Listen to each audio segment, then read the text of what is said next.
Hi everyone, Eileen Bayer of the Fam here. Welcome to another installment on our video series on epilepsy.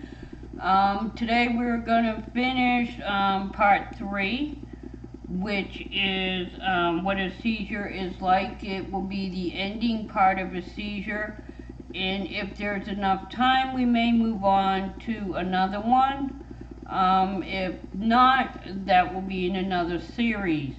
But let's get started with this, okay? As a seizure ends, the postitcal phase occurs. This is the recovery period after the seizure. Some people recover immediately, while others take minutes to hours to feel like themselves again. The type of seizure, as well as what part of the brain the seizure impacts, affects the recovery period, how long it may last, and what may occur during it. Excuse me. Some common symptoms after a seizure dealing with the awareness, sensory, emotion, and thought are slow to respond or not able to respond right away, sleepy, confused, memory loss, difficulty talking or writing, feeling fuzzy, lightheaded or dizzy, feeling depressed, upset, scared, anxious, frustrated, embarrassed, and ashamed. So there's a lot that goes on throughout the whole seizure, emotionally as well as physically. But as you can see just from the previous 2 videos in this, what goes on inside the brain. And that's why I chose to use this picture. As you can see, this is a normal brain, and this is the brain of somebody having a seizure. This is the epilepsy. You can see this here is different than here. So you can see how that affects your senses and stuff, but it also affects the physical, which is what we're going to cover right now. The physical changes during the ending of a seizure they may have injuries such as bruising, cuts, broken bones, or head injury if they fall during a seizure. They may feel tired, exhausted, or sleep from minutes to hours. Headaches or other pain, nausea, upset stomach, thirsty, general weakness, or weak in one part or side of the body.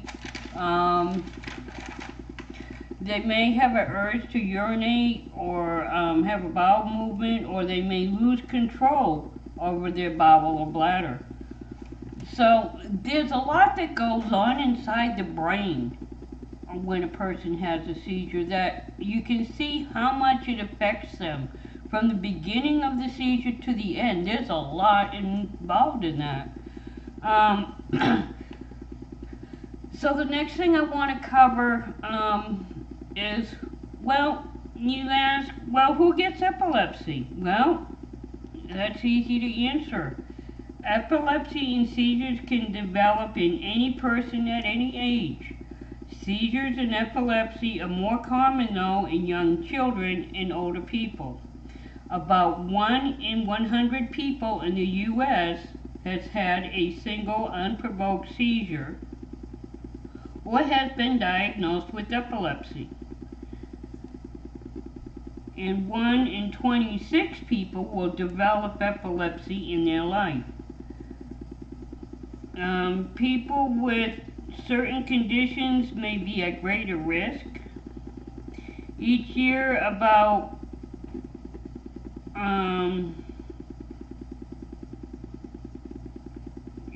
out of every 100,000 people, it's like 26 out of every 100,000 people will develop epilepsy.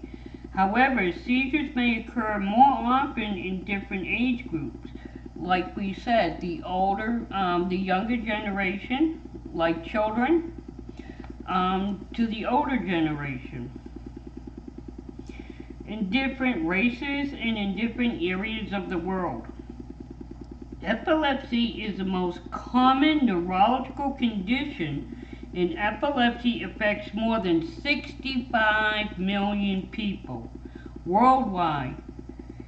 But more men than women have epilepsy overall by a very small amount. Now the next question that we need to answer is, when are people most likely to get epilepsy? Well, that's also easy to answer. New cases of epilepsy are most common among children, especially during the first year of life.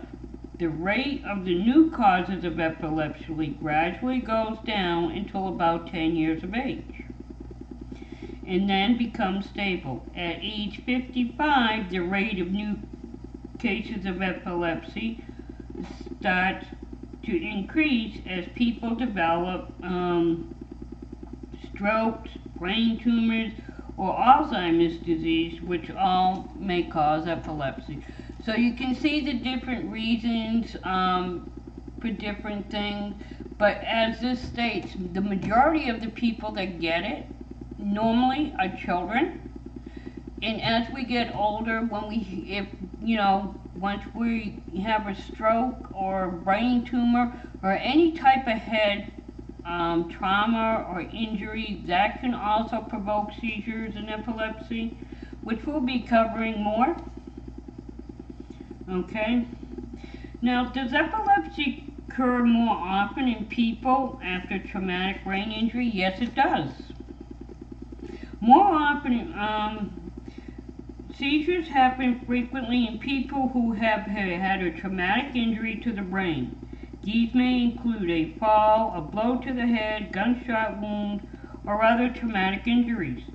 Seizures can occur early after the injury, for example, within days to the first few weeks after the initial trauma.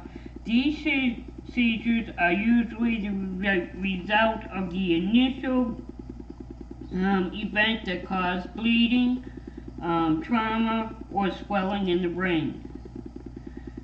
These early seizures may go away, though, after the acute injury calms down. Seizures can also occur later on after the acute injury has resolved or been treated. These seizures are caused by scarring to the brain from the initial injury. The brain cells are not working as they did before and are capable of producing electrical storms known as seizures. When these seizures occur independently from the initial injury, though, a person is said to have post-traumatic epilepsy, meaning the seizures are caused by or occurring after brain trauma. Okay? For an example, members of the armed forces who have been in combat are particularly vulnerable to post-traumatic epilepsy. Like 53% of soldiers who have had brain injuries during Operation Enduring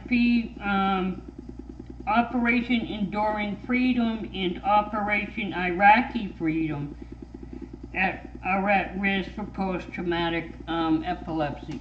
So you can see how some things that we go through in life, can become epileptic, and the reason why they say brain injury is because, like they said, if they get shot in the head, there's scar tissue damage that will cause the electrical storm in the brain.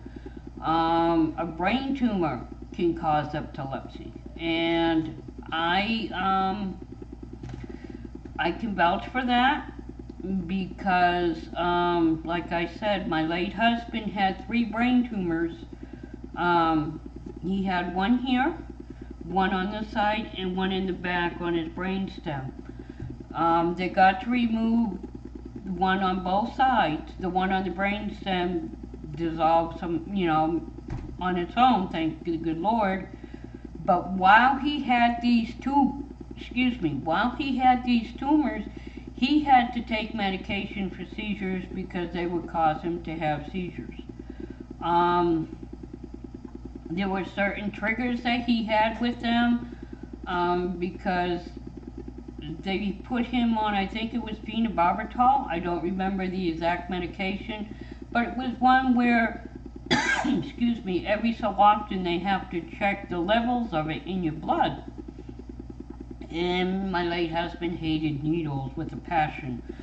So what would happen is when it came time to check the level, he would start stressing, and that would cause the electric storm in his brain, and he would start going into seizures all over again.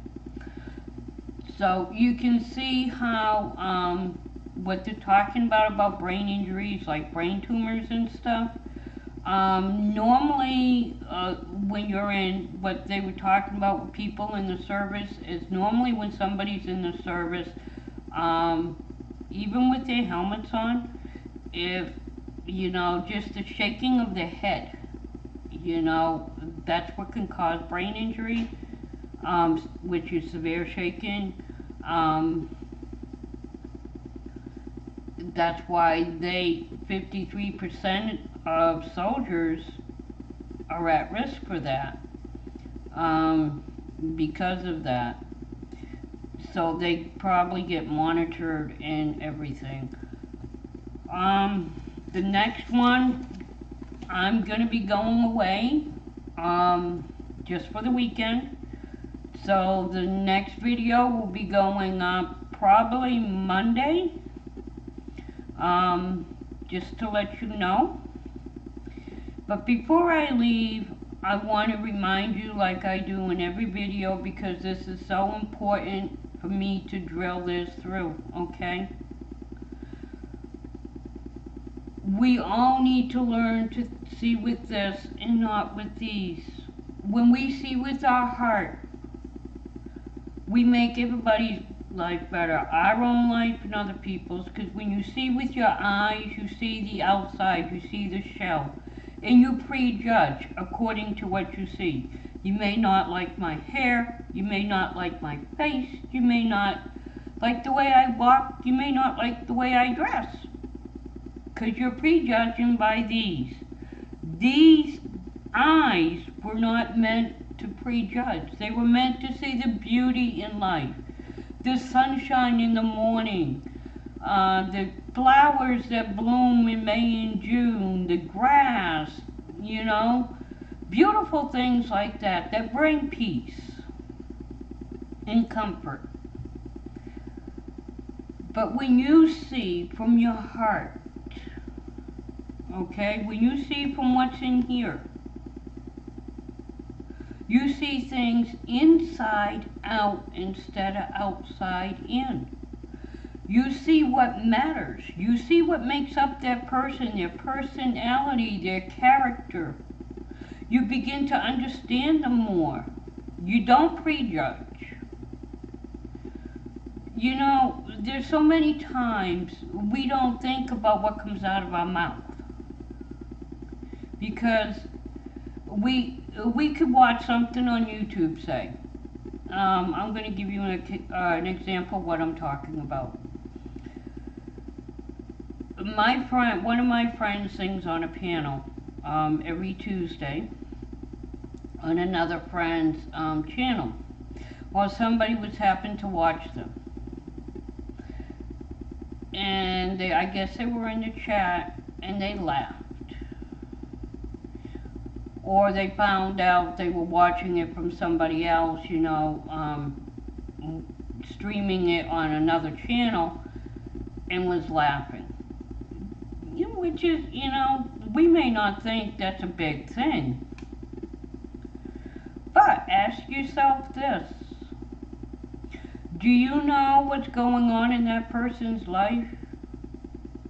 Do you know where she is? If she's hanging on a thin little piece, that laughter could be just enough to break the string. It's so much easier and so much better to uplift, encourage, and inspire, which you can do when you see from your heart. If you don't see from your heart, you're not going to do that. You're going to do like this one person did. You're going to laugh at somebody thinking that, you know, I didn't do nothing wrong. I just laughed. But yeah, you don't know where that person is in their life. You don't know the road they're walking.